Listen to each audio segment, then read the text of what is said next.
Today, our gracious and loving Heavenly Father, we do give thanks to you, recognizing that your mercy endureth forever.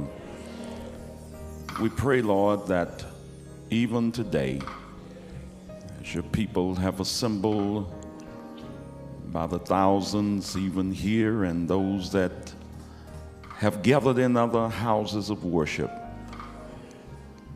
somebody stands in need of a miracle.